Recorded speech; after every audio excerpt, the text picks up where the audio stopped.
وَلِلَّهِ الْأَسْمَاءُ الْحُسْنَى فَادْعُوهُ بِهَا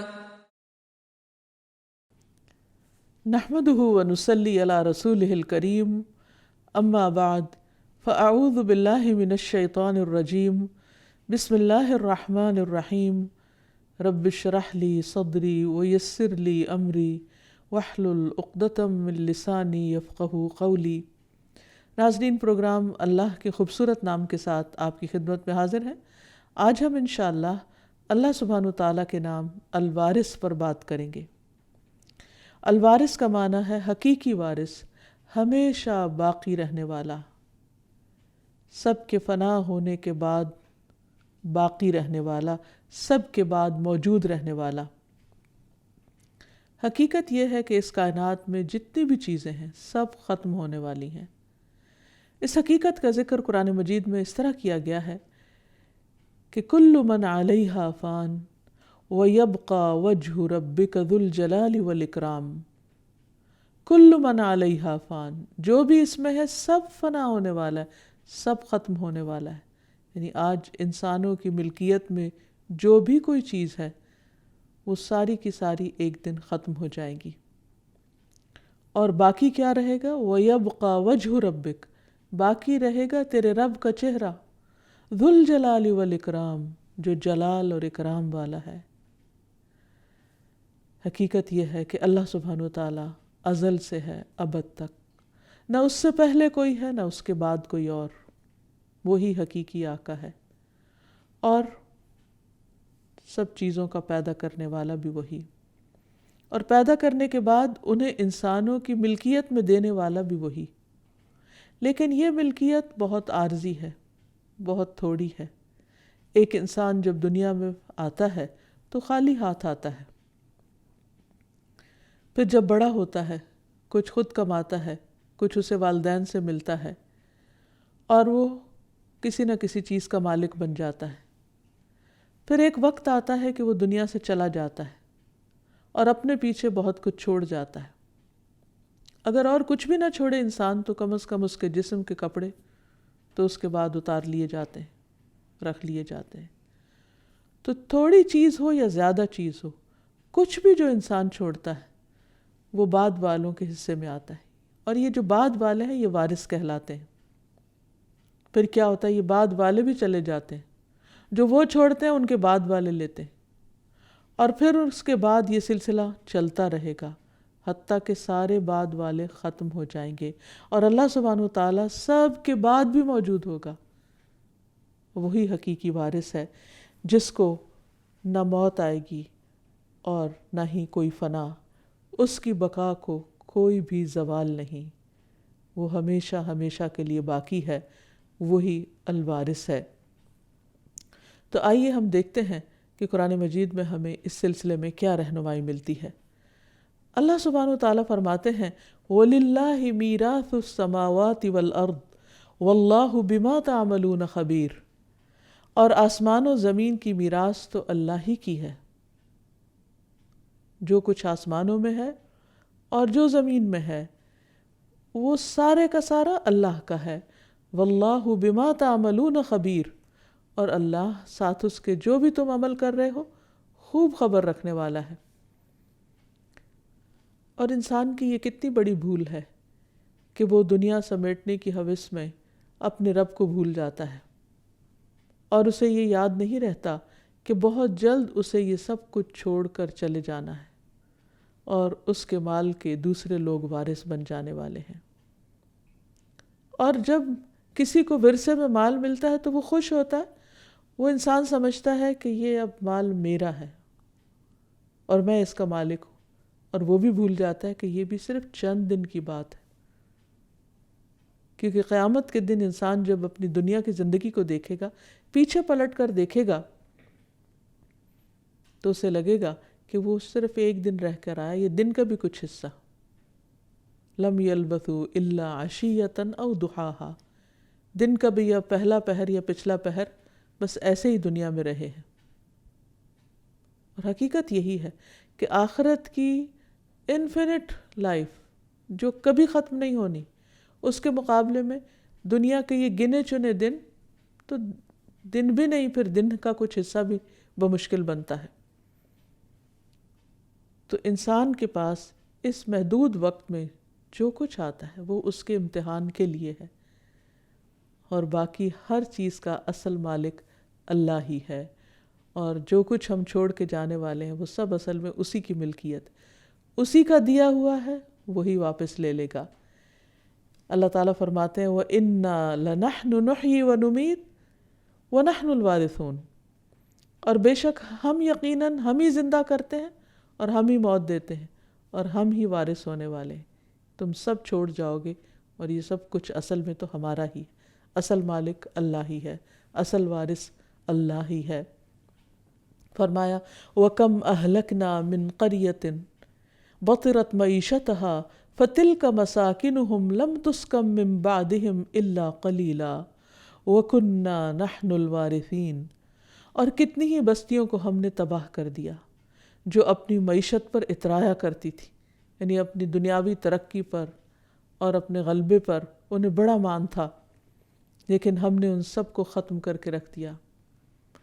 سو یہ ہیں ان کے گھر ویران پڑے ہوئے، یعنی کھنڈر بنے ہوئے، ان میں سے چند ہی گھر ہوں گے جو ان کے بعد آباد ہوئے، اور آخر ہم ہی ان کے وارث ہوئے۔ کوئی ان کے مال و متاع اور سامان کو اور جائیدادوں کو دیکھنے والا نہ تھا، وہ سب بھی کھنڈر کی کھنڈر ہو گئی۔ پھر اسی طرح یہ اللہ سبحانہ و تعالیٰ ہی ہے جو دوسروں کو بھی وارث بناتا ہے۔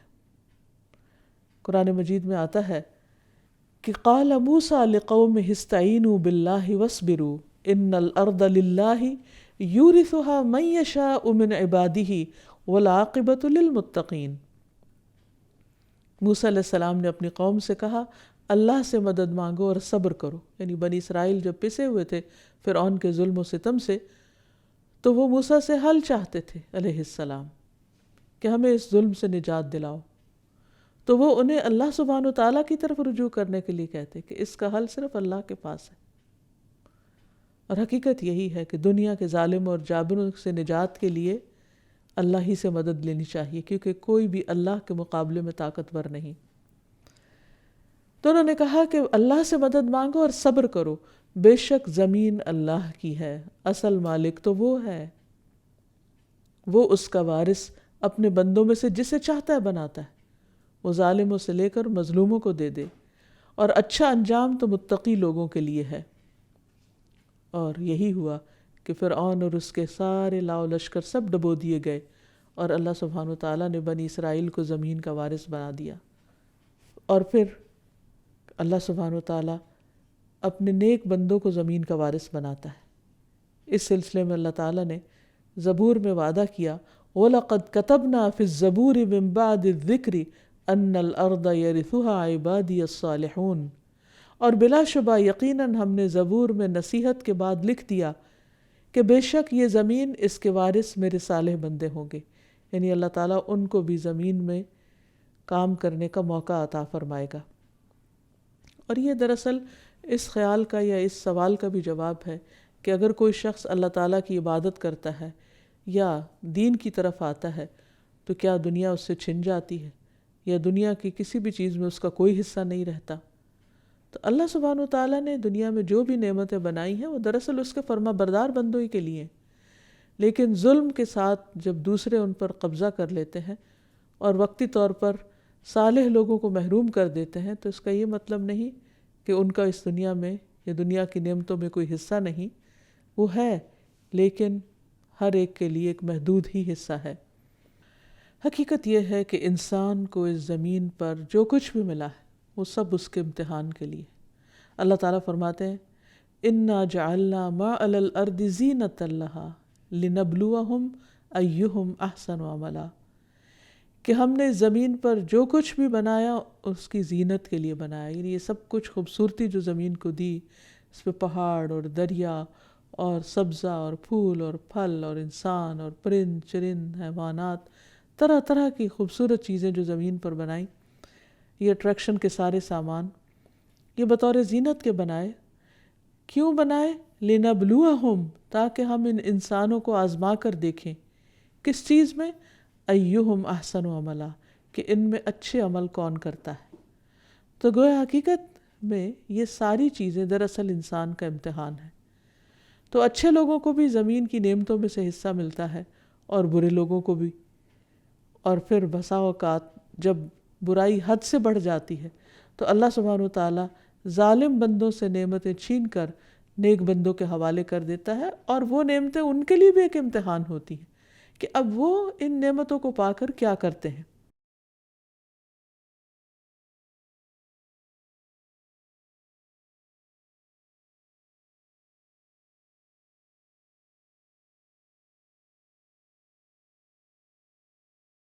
اللہ کے صالح بندے ہمیشہ کسی بھی نعمت اور کسی بھی اچھی چیز کے ملنے پر فکر مند ہو جاتے ہیں کہ کہیں اللہ سبحانہ وتعالیٰ ہمارا اس کے ذریعے امتحان تو نہیں لے رہا۔ اور امتحان کیا ہے کہ انسان اس نعمت کو کس راہ میں استعمال کرتا ہے، کیا اس سے مزید اللہ تعالیٰ کی فرما برداری کے کام کرتا ہے، یا اللہ کو بھول کر اس سے منہ موڑ کر صرف اس وقتی فائدے کے پیچھے پڑ جاتا ہے۔ تو اللہ تعالیٰ فرماتے ہیں فَأَخْرَجْنَاهُم مِّن جَنَّاتٍ وَعُيُونٍ، اس طرح ہم نے فرعونیوں کو ان کے باغات اور چشموں سے، وَكُنُوزٍ وَمَقَامٍ کریم، اور خزانوں اور بہترین قیام گاہوں سے نکال لیا، یعنی سب نعمتیں ان سے لے لیں۔ كَذَلِكَ وَأَوْرَثْنَاهَا بَنِي إِسرائیل، اور ہم نے ان کا وارث بنی اسرائیل کو بنا دیا۔ ایک اور جگہ پر فرمایا کم ترکوا من جنات وعیون وزروع ومقام کریم ونعمت كانوا فيها فاكهين كذلك وأورثناها قوما آخرين فما بكت عليهم السماء والأرض وما كانوا منظرين۔ وہ کتنے ہی باغ اور چشمے چھوڑ گئے جن کو انہوں نے مینٹین کیا ہوا تھا اور جن سے وہ دن رات فائدے اٹھا رہے تھے، اور کھیت اور عمدہ عمارتیں بھی، اور نعمت کے سامان بھی جن سے وہ مزے اڑاتے تھے۔ اسی طرح ہوا، اور ہم نے ایک دوسری قوم کو ان کا وارث بنا دیا، یعنی وہ ساری نعمتیں اوروں کے کام آ گئیں، پھر نہ آسمان ان پر رویا اور نہ زمین، اور نہ ہی انہیں کچھ مہلت دی گئی۔ اللہ سبحانہ وتعالیٰ جب کسی قوم کو نعمتوں سے محروم کرنا چاہتا ہے تو کوئی اس کو روک نہیں سکتا۔ اس لیے کبھی بھی انسان کو یہ نہیں سمجھنا چاہیے کہ جو کچھ اس کو ملا ہے وہ اس کا حق تھا، یا اب وہ جو بھی اس کے ساتھ کرے وہ اس سے جانے والا نہیں۔ بسا اوقات انسان کے منہ سے نکلی ہوئی چند باتیں اس کو بڑی بڑی نعمتوں سے محروم کر دیتی ہیں، کیونکہ اللہ تعالیٰ کی ناراضگی کے کلمات ہوتے ہیں وہ۔ تو اس لیے ہمیشہ نعمت کے ہونے پر، ملنے پر، اور جس بھی چیز کا انسان مالک ہو، یاد رکھے انسان کہ یہ سب کچھ ایک دن اسے چھوڑ کر جانا ہے۔ اب جو ملا ہے یہ اس لیے ملا ہے کہ اللہ تعالیٰ دیکھ رہا ہے کہ اس میں وہ کرتا کیا ہے اور اس کا استعمال کیا ہے۔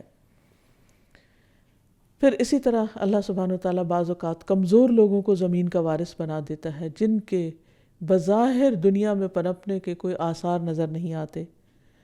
فرمایا وَنُرِيدُ أَن نَّمُنَّ عَلَى الَّذِينَ اسْتُضْعِفُوا فِي الْأَرْضِ وَنَجْعَلَهُمْ أَئِمَّةً وَنَجْعَلَهُمُ الْوَارِثِينَ، اور ہم چاہتے تھے کہ ہم ان لوگوں پر احسان کریں جنہیں زمین میں نہایت کمزور کر دیا گیا، اور انہیں پیشوا بنائیں اور انہی کو وارث بنائیں۔ اور اللہ تعالیٰ اپنے فیصلوں کو جس طرح چاہے نافذ کر سکتا ہے۔ لوگوں کے لیے بظاہر مشکل لگتا ہے، لیکن اللہ تعالیٰ کے لیے کچھ بھی مشکل نہیں۔ لیکن اس کے لیے کمزور لوگوں کو اللہ تعالیٰ کی اطاعت پر قائم رہنا چاہیے، اللہ سبحانہ و تعالیٰ کی رحمتوں پر امید رکھنی چاہیے، اور صبر کے ساتھ اللہ سبحانہ و تعالیٰ کے راستے پر چلتے رہنا چاہیے۔ اللہ تعالیٰ فرماتے ہیں وَأَوْرَثْنَا الْقَوْمَ الَّذِينَ كَانُوا يُسْتَضْعَفُونَ مَشَارِقَ الْأَرْضِ وَمَغَارِبَهَا الَّتِي بَارَكْنَا فِيهَا وَتَمَّتْ كَلِمَةُ رَبِّكَ الْحُسْنَى عَلَى بَنِي إِسْرَائِيلَ بِمَا صَبَرُوا وَدَمَّرْنَا مَا كَانَ يَصْنَعُ فِرْعَوْنُ وَقَوْمُهُ وَمَا كَانُوا يَعْرِشُونَ، اور ہم نے ان کمزور لوگوں کو جو کمزور سمجھے جاتے تھے، اور ہم نے ان لوگوں کو جو کمزور سمجھے جاتے تھے اس سرزمین کے مشرقوں اور اس کے مغربوں کا وارث بنا دیا جس میں ہم نے برکت رکھی ہے، یعنی فلسطین کی زمین، اور تیرے رب کی بہترین بات بنی اسرائیل پر پوری ہو گئی اس وجہ سے کہ انہوں نے صبر کیا، اور ہم نے برباد کر دیا جو کچھ فرعون اور اس کے لوگ بناتے تھے اور جو عمارتیں وہ بلند کرتے تھے۔ یعنی ان کا سارا کلچر ختم ہو کر رہ گیا، ان کی ساری ترقی رک گئی اور ان کا بنایا ہوا تباہ و برباد ہو گیا۔ پھر اسی طرح اللہ سبحانہ وتعالیٰ جہاں لوگوں کو دنیاوی نعمتوں سے سرفراز کرتا ہے اور دنیاوی نعمتوں کا وارث بناتا ہے، یعنی دوسروں کی چھوڑی ہوئی نعمتیں انہیں عطا کرتا ہے، اسی طرح اللہ تعالیٰ دین کے معاملے میں بھی لوگوں کو وارث بناتا ہے، اپنی کتاب کا وارث بناتا ہے، جس قوم کو چاہتا ہے عطا کرتا ہے اور جس قوم سے چاہتا ہے لے لیتا ہے اور اس سے رہنمائی لے کر دوسری قوم کی طرف منتقل کر دیتا ہے۔ جیسے اللہ سبحانہ وتعالیٰ نے بنی اسرائیل کو چنا اور انہیں اس نعمت سے نوازا، ان پہ کتاب بھی بھیجی، ان کے اندر کتابیں بھیجی، پیغمبر بھیجے، لیکن جب انہوں نے ان کا حق ادا نہیں کیا تو اللہ تعالیٰ نے ان سے یہ سب کچھ لے کر کسی اور کو ان نعمتوں کا وارث بنا دیا، یعنی امت محمد صلی اللہ علیہ وسلم کو۔ اور جہاں تک بنی اسرائیل کو وارث بنانے کا تعلق ہے تو فرمایا وَلَقَدْ آتَيْنَا مُوسَى الْهُدَى وَأَوْرَثْنَا بَنِي إِسْرَائِيلَ الْكِتَابَ هُدًى وَذِكْرَى لِأُولِي الْأَلْبَابِ، اور بلا شبہ یقیناً ہم نے موسیٰ کو ہدایت دی اور ہم نے بنی اسرائیل کو کتاب کا وارث بنایا جو عقلوں والوں کے لیے ہدایت اور نصیحت تھی۔ اور پھر اس کے بعد اللہ سبحانہ وتعالیٰ انہیں بار بار اس نعمت کی یاد دہانی بھی کراتے ہیں اور انہیں اپنی اصلاح کی طرف بھی متوجہ کرتے ہیں، کیونکہ نعمتیں اللہ کی اطاعت کے ساتھ باقی رہتی ہیں۔ اللہ تعالیٰ فرماتے ہیں یا بنی اسرائیل اذکروا نعمتی التی انعمت علیکم وانی فضلتکم علی العالمین، اے بنی اسرائیل یاد کرو میری وہ نعمت جو میں نے تم پر انعام کی، اور یہ کہ میں نے تمہیں تمام جہان والوں پر فضیلت دی، یعنی دینی دنیاوی ہر طرح کی نعمتوں سے تمہیں مالا مال کر دیا۔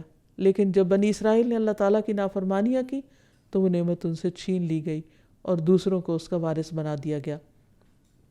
اللہ تعالیٰ فرماتے ہیں ثم اورثنا الکتاب الذین اصطفینا من عبادنا ثم اورثنا الکتاب الذین اصطفینا من عبادنا فمنهم ظالم لنفسه ومنهم مقتصد ومنهم سابق بالخیرات بإذن اللہ ذلک هو الفضل الکبیر۔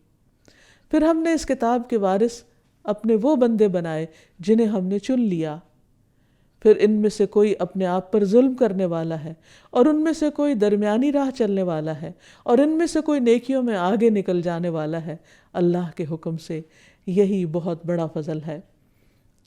اور یہ وارث بنایا گیا تھا نبی صلی اللہ علیہ وسلم اور آپ کے ساتھیوں کو۔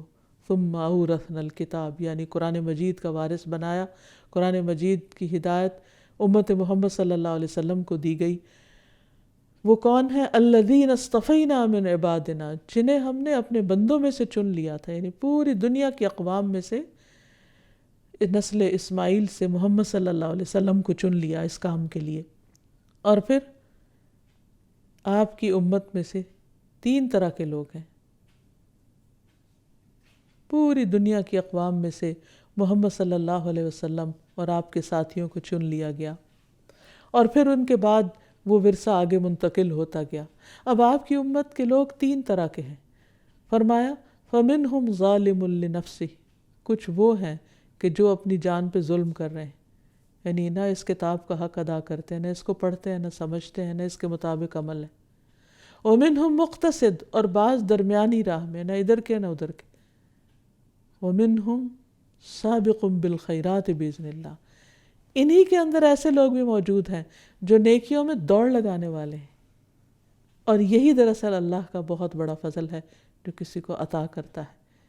تو جب ایمان کی اور کتاب کی یہ وراثت ملے تو اس کی قدردانی کرتے ہوئے اللہ کے راستے پر دوڑنا چاہیے، جیسے اللہ تعالیٰ نے کچھ لوگوں کی تعریف یہاں بیان کی۔ ایسے ہی لوگوں کو اللہ تعالیٰ جنت کا وارث بنا دے گا، یعنی جو دنیا میں نبی صلی اللہ علیہ وسلم کی وراثت کا حق ادا کریں گے، اللہ تعالیٰ ان کو آخرت میں اپنی جنتوں کا وارث بنائے گا۔ فرمایا وَقَالُوا الْحَمْدُ لِلَّهِ الَّذِي صَدَقَنَا وَعْدَهُ وَأَوْرَثَنَا الْأَرْضَ نَتَبَوَّأُ مِنَ الْجَنَّةِ حَيْثُ نَشَاءُ فَنِعْمَ أَجْرُ الْعَامِلِينَ، وہ کہیں گے اس اللہ کا شکر ہے جس نے ہمارے ساتھ اپنا وعدہ سچا کر دکھایا اور ہمیں اس سرزمین کا وارث بنا دیا کہ اس جنت میں ہم جہاں چاہیں رہیں۔ عمل کرنے والوں کے لیے یہ کیسا اچھا اجر ہے۔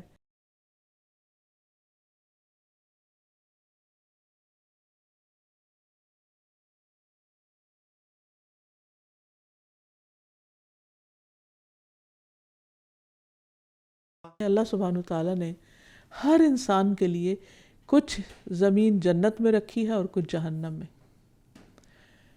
یعنی تمام انسانوں کے لیے جنت کا حصہ رکھا ہے، لیکن کچھ لوگ جنت کے لیے کچھ بھی کام نہیں کرتے، ایمان بھی نہیں لاتے، کوئی عمل صالح بھی نہیں کرتے، تو قیامت کے دن ان کے حصے کو بھی صالح لوگوں کے حوالے کر دیا جائے گا اور وہ جہنم میں چلے جائیں گے، جو بدکار لوگ ہوں گے، اور بدکاروں کا وہ حصہ جو جنت میں تھا وہ نیک لوگوں کو دے دیا جائے گا، اور اس طرح وہ اس حصے کے بھی وارث بن جائیں گے۔ پھر اسی طرح اللہ تعالیٰ نیک عمل کرنے والوں کو کس طرح جنت کا وارث بنائے گا، اس کی تفصیل سورۃ الاعراف میں آتی ہے، وَنَزَعْنَا مَا فِي صُدُورِهِم مِّن غِلٍّ تَجْرِي مِن تَحْتِهِمُ الْأَنْهَارُ وَقَالُوا الْحَمْدُ لِلَّهِ الَّذِي هَدَانَا لِهَذَا وَمَا كُنَّا لِنَهْتَدِيَ لَوْلَا أَنْ هَدَانَا اللَّهُ لَقَدْ جَاءَتْ رُسُلُ رَبِّنَا بِالْحَقِّ وَنُودُوا أَن تِلْكُمُ الْجَنَّةُ أُورِثْتُمُوهَا بِمَا كُنتُمْ تَعْمَلُونَ، اور ان کے سینوں میں جو بھی کینہ ہوگا ہم نکال دیں گے، یعنی جنت میں جانے سے پہلے اندر بالکل صاف کر دیے جائیں گے، ان کے نیچے سے نہریں بہتی ہوں گی، اور وہ کہیں گے کہ سب تعریف اللہ کی ہے جس نے ہمیں اس کی ہدایت دی، اور اگر اللہ ہمیں یہ راہ نہ دکھاتا تو ہم کبھی یہ راہ نہ پا سکتے تھے۔ بلا شبہ یقیناً ہمارے رب کے رسول حق لے کر آئے، اور آواز دی جائے گی ان کو کہ یہی وہ جنت ہے جس کے وارث تم اس کی وجہ سے بنائے گئے جو تم کیا کرتے تھے، یعنی تمہارے اعمال کی بدولت آج تمہیں یہ عطا کر دی جاتی ہے، اور کوئی تمہیں اس سے بے دخل کرنے والا نہیں، اب یہ تمہارے اختیار میں ہے، جہاں چاہو رہو، جیسے چاہو رہو۔ ایک اور جگہ پر بھی فرمایا کہ متقین کو جنت کا وارث بنانے والا ہے، جنات عدن التی وعد الرحمن عبادہ بالغیب انہ کان وعدہ مأتیا لا يسمعون فیہا لغوا الا سلاما ولہم رزقہم فیہا بکرۃ وعشیا تلک الجنۃ التی نورث من عبادنا من کان تقیا۔ ہمیشگی کے باغات ہیں جن کا رحمان نے اپنے بندوں سے بن دیکھے وعدہ کیا ہے، بلا شبہ حقیقت یہ ہے کہ اس کا وعدہ ہمیشہ سے پورا ہو کر رہنے والا ہے۔ وہاں اس جنت میں وہ کوئی لغو بات نہ سنیں گے مگر سلام، اور ان کے لیے اس میں ان کا رزق صبح و شام ہوگا۔ یہ ہے وہ جنت جس کا وارث ہم اپنے بندوں میں سے اسے بناتے ہیں جو متقی ہو۔ اور حقیقت یہ ہے کہ جنتی جنت میں جہاں چاہیں گے گھر بنائیں گے، اور اس وقت وہ اللہ کا شکر ادا کریں گے اور کہیں گے وَقَالُوا الْحَمْدُ لِلَّهِ الَّذِي صَدَقَنَا وَعْدَهُ وَأَوْرَثَنَا الْأَرْضَ نَتَبَوَّأُ مِنَ الْجَنَّةِ حَيْثُ نَشَاءُ فَنِعْمَ أَجْرُ الْعَامِلِينَ۔ وہ کہیں گے سب تعریف اللہ کے لیے ہے جس نے ہم سے اپنا وعدہ سچا کیا، اس زمین کا وارث بنا دیا کہ ہم جنت میں جہاں چاہیں جگہ بنا لیں، سو عمل کرنے والوں کا یہ اجر بہت اچھا ہے، بہت ہی بہترین ہے۔ حقیقت یہ ہے کہ جنت ان لوگوں کی منتظر ہے جو دنیا میں اللہ کی اطاعت کرتے ہیں، اللہ کو راضی کرتے ہیں، اور جنت میں داخلے سے پہلے ہی وہاں ان کا مقام متعین ہے، اور وہ جب جنت میں داخل ہوں گے تو اپنے اس گھر کو ایسے پہچانیں گے جیسے دنیا میں وہ اپنے گھر کو پہچانتے ہیں۔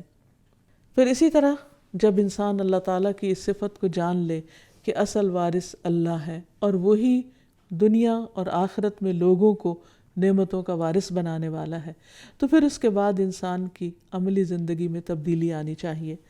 سب سے پہلی بات تو یہ کہ انسان اللہ کا بندہ بن کر رہے، کسی حال میں بھی اللہ تعالیٰ کو ناراض نہ کرے، کسی نیکی پر بھی پھول نہ جائے، اور ہمیشہ اللہ تعالیٰ کا شکر گزار رہے۔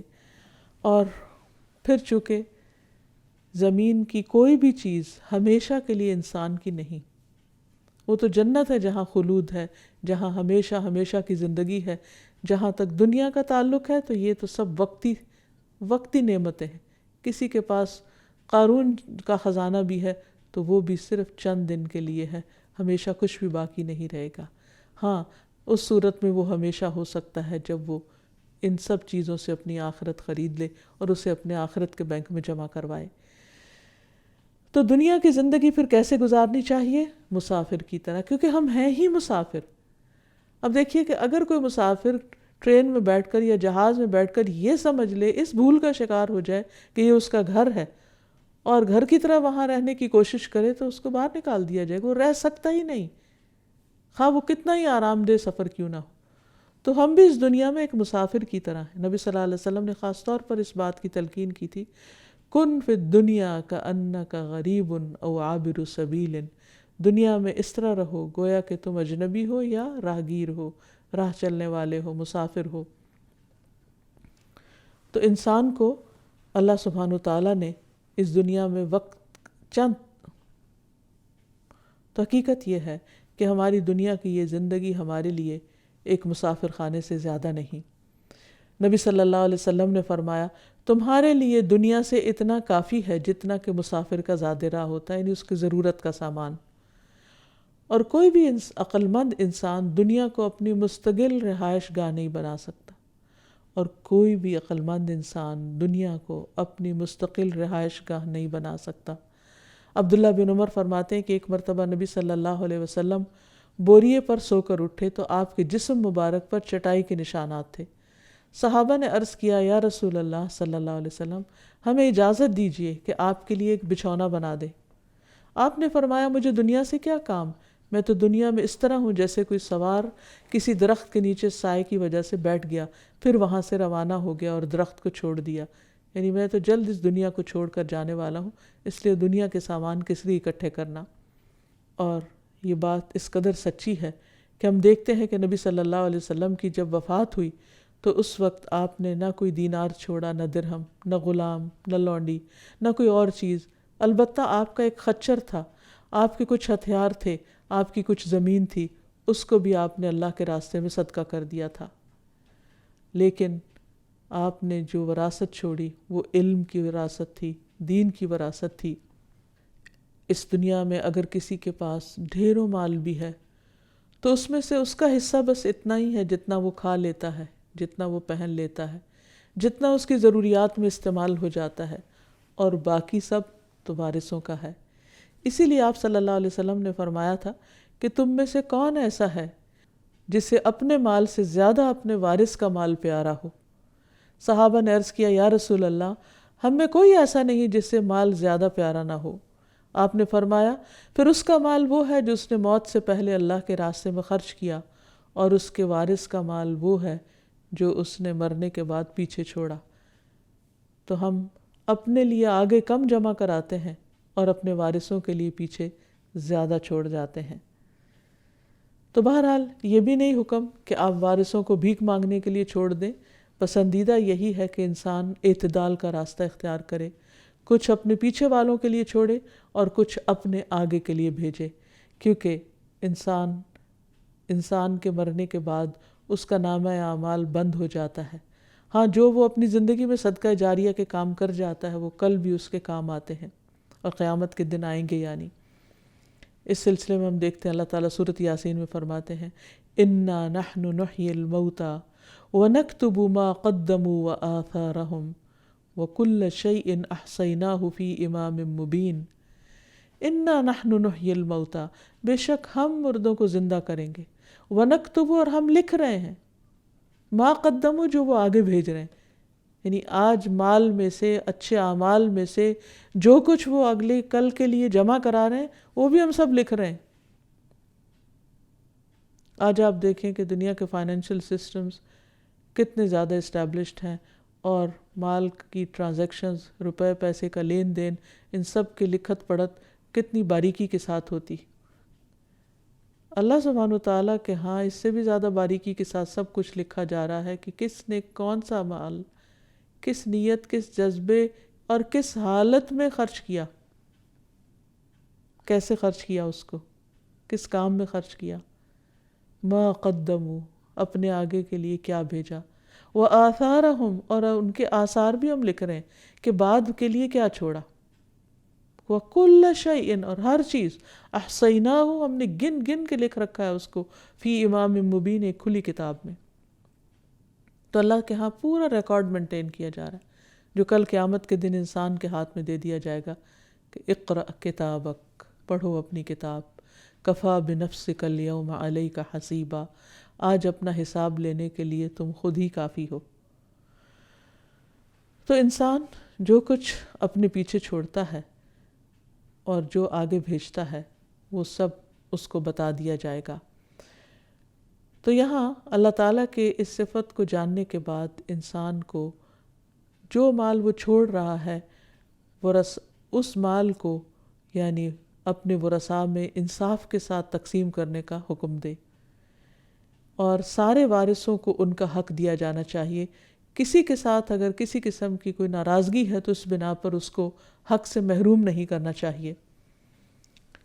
ابن عباس کہتے ہیں کہ نبی صلی اللہ علیہ وسلم نے فرمایا، اہل وراثت کو ان کے حصے دے دو، یعنی ہر ایک اس کا حق دو، خصوصاً خواتین کا حصہ ادا کرنا۔ رسول اللہ صلی اللہ علیہ وسلم نے فرمایا، اے اللہ، میں 2 ضعیفوں کا حق مارنا حرام کرتا ہوں، یتیم کا اور عورت کا، کیونکہ اس سوسائٹی میں بھی ان 2 پر بہت زیادتی ہوتی تھی، ان کا حق انہیں نہیں دیا جاتا، لوگ اسے غصب کر لیتے تھے، اور آج بھی یہ ظلم بہت ہوتا ہے، لہٰذا اس سے منع کیا گیا۔ پھر اسی طرح یہ کہ وراثت کے مال میں سے صدقہ خیرات بھی کرنا چاہیے، اور اگر نہیں ان کو کچھ دیا جا سکتا یتیموں مسکینوں وغیرہ کو تو اچھی بات ہی کر دینی چاہیے۔ پھر اسی طرح وراثت کے احکامات جو ہیں یہ حدود اللہ ہیں، ان کو پامال نہیں کرنا چاہیے، اور اس مال کو اپنا مال سمجھ کر اپنی مرضی سے وصیت نہیں کرنی چاہیے۔ اس مال کو اللہ سبحانہ وتعالیٰ کے بتائے ہوئے طریقے کے مطابق تقسیم کرنا چاہیے۔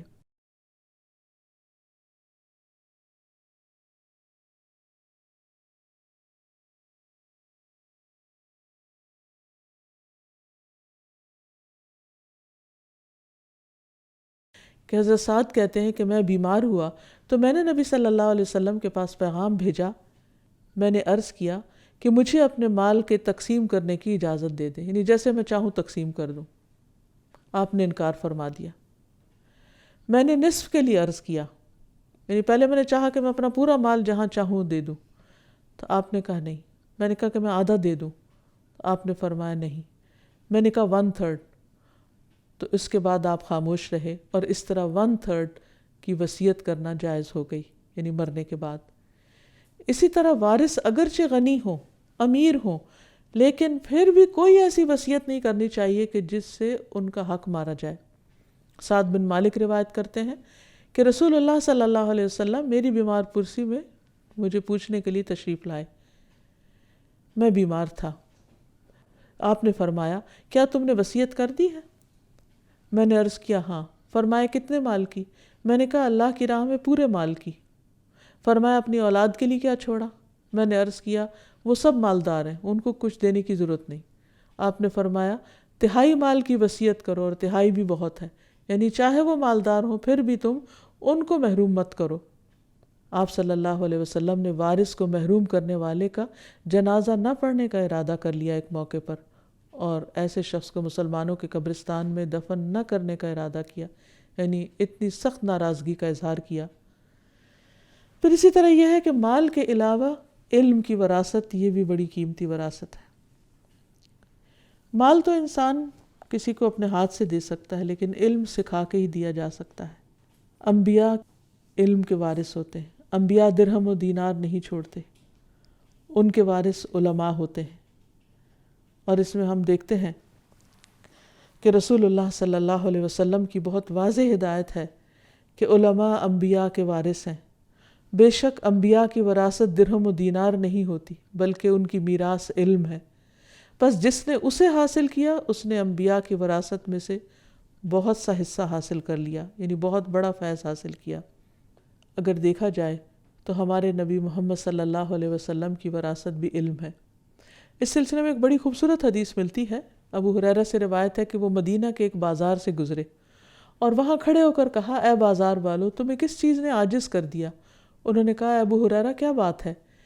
کہا کہ وہاں رسول اللہ صلی اللہ علیہ وسلم کی میراث تقسیم ہو رہی ہے اور تم سب یہاں بیٹھے ہو، وہاں جا کر اپنا حصہ کیوں نہیں لیتے؟ انہوں نے کہا، کہاں؟ کہا مسجد میں۔ وہ دوڑتے ہوئے گئے۔ ابو ہریرہ نے وہیں ٹھہر کر ان کے آنے کا انتظار کیا، یہاں تک کہ جب وہ آئے تو ان سے پوچھا کہ تمہیں کیا ہوا؟ انہوں نے کہا ابو ہریرہ ہم مسجد میں گئے تھے، ہم نے تو وہاں کچھ بھی تقسیم ہوتے نہیں دیکھا۔ ابو ہریرہ نے ان سے کہا پھر تم نے مسجد میں کچھ دیکھا بھی ہے؟ کیا ہو رہا تھا وہاں؟ انہوں نے کہا ہاں، وہاں ہم نے دیکھا کہ کچھ لوگ نماز پڑھ رہے ہیں اور کچھ قرآن پڑھ رہے ہیں اور کچھ لوگ حلال و حرام کا ذکر کر رہے ہیں۔ ابو ہریرہ نے کہا تمہاری خرابی ہو، یہی تو محمد صلی اللہ علیہ وسلم کی میراث ہے، یعنی آپ کی وراثت مال نہیں تھا، آپ کی وراثت علم ہے، اور جو لوگ مسجد میں بیٹھ کر اس علم کو حاصل کر رہے ہیں وہ دراصل نبی صلی اللہ علیہ وسلم کی میراث حاصل کر رہے ہیں۔ اب دیکھیے کہ دنیا کی وراثت حاصل کرنے کے لیے خون کے رشتے ایک دوسرے سے کٹ جاتے ہیں، ایک دوسرے سے ناراضگیاں پڑ جاتی ہیں اور ایک دوسرے کو نیچا دکھایا جاتا ہے، اور جہاں تک محمد صلی اللہ علیہ وسلم کی وراثت کو حاصل کرنے کا تعلق ہے تو کتنے لوگ سنجیدگی کے ساتھ آپ کا چھوڑا ہوا علم سیکھنے کا شوق رکھتے ہیں۔ پھر اسی طرح انسان کو جنت کا وارث بننے کا شوق ہونا چاہیے، اس کے لیے عمل بھی کرنے چاہیے اور دعا بھی کرنی چاہیے، کیونکہ اللہ تعالیٰ فرماتے ہیں تِلْكَ الْجَنَّةُ الَّتِي نُورِثُ مِنْ عِبَادِنَا مَنْ كَانَ تَقِيًّا، کہ ہم اپنی اس جنت کا وارث اس کو بنائیں گے جو ہمارے بندوں میں سے متقی ہوگا، اس لیے ہمیں تقوی اختیار کرنا چاہیے۔ اسی طرح ایک اور جگہ پر فرمایا أُولَٰئِكَ هُمُ الْوَارِثُونَ الَّذِينَ يَرِثُونَ الْفِرْدَوْسَ هُمْ فِيهَا خَالِدُونَ، یہی لوگ جنت کے وارث ہیں جو فردوس میں ہوں گے اور وہ اس میں ہمیشہ ہمیشہ رہیں گے، اور ان کے بھی اپنے کچھ ٹریٹس ہیں، عادات ہیں، اخلاق ہیں کہ جن کو اختیار کرنا ضروری ہے۔ پھر اسی طرح تقوی اور اخلاق اور بڑے بڑے اعمال تو اپنی جگہ، لیکن اس جنت کی وراثت کو حاصل کرنے کے لیے کچھ ایسے کام بھی ہیں جن کی پابندی ضروری ہے۔ مثلاً ایک حدیث کے مطابق جو شخص ہر روز دن میں 12 رکعت نماز ادا کرے فرائض کے علاوہ، یعنی سنتیں پڑھے، اس کے لیے جنت کے گھر کی بشارت ہے۔ پھر اللہ تعالیٰ کی خاطر کسی سے ملاقات کرنے کے لیے جانا، جبکہ دنیا کا اور کوئی لالچ نہ ہو، صرف اور صرف اللہ کی محبت میں، تو ایسے شخص کے لیے فرشتہ اعلان کرتا ہے کہ تم بھی پاک ہو، تمہارا چلنا بھی پاک ہے اور تم نے جنت میں گھر بنا لیا۔ پھر اسی طرح مسجد تعمیر کرنا، جو شخص اللہ کے لیے مسجد بناتا ہے اللہ سبحانہ وتعالیٰ اس کے لیے اس سے بہتر گھر تعمیر کر دیتے ہیں۔ پھر اسی طرح لوگوں کو کھانا کھلانے پر جنت کے اندر اور باہر سے نظر آنے والے شیشے کے محلات ہیں۔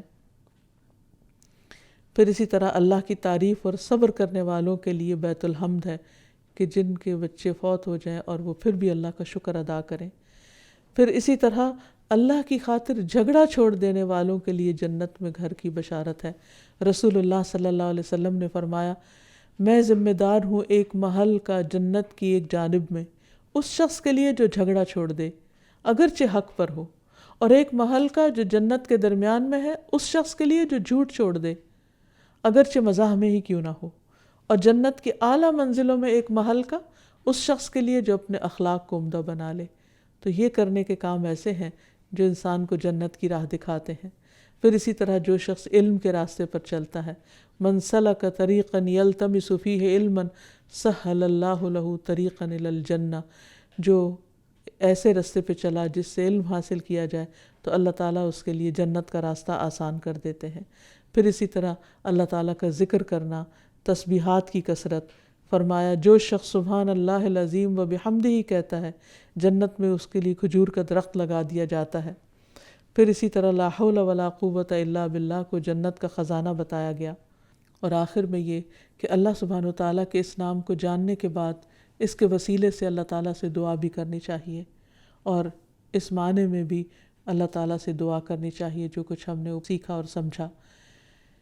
اس میں ہم دیکھتے ہیں کہ حضرت زکریا علیہ السلام کی ایک بہت خوبصورت دعا ہے کہ جب وہ بڑھاپے کی عمر کو پہنچ گئے اور ان کی اولاد نہیں تھی تو وہ چاہتے تھے کہ دین کے اس کام میں جو انہوں نے کیا ہے ان کا کوئی وارث ہو، تو انہوں نے بہت خوبصورت دعا کی، رب لا تذرنی فردا وانت خیر الوارثین، اے میرے رب تو مجھے تنہا نہ چھوڑنا اور تو بہترین وارث ہے۔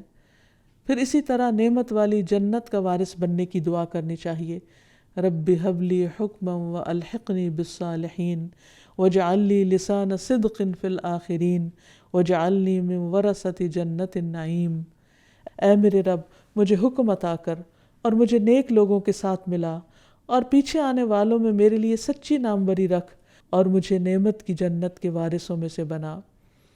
پھر اسی طرح اپنی سماعت اور بصارت اور قوت کو وارث بنانے کی دعا سکھائی گئی۔ ابو ہریرہ رضی اللہ عنہ سے روایت ہے کہ رسول اللہ صلی اللہ علیہ وسلم یہ دعا مانگتے تھے، اللہم متعنی بسمعی وبصری واجعلہم الوارث منی وانصرنی علی من یظلمنی وخذ منہ بثأری۔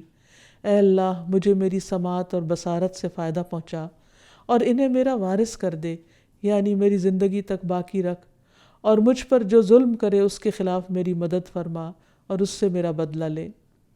اسی طرح حضرت جابر بن عبداللہ کہتے ہیں کہ رسول اللہ صلی اللہ علیہ وسلم یہ دعا مانگا کرتے تھے، اللہم اصلح لی سمعی و بصری واجعلہم الوارثین منی وانصرنی علی من ظلمنی وارنی منہ ثأری۔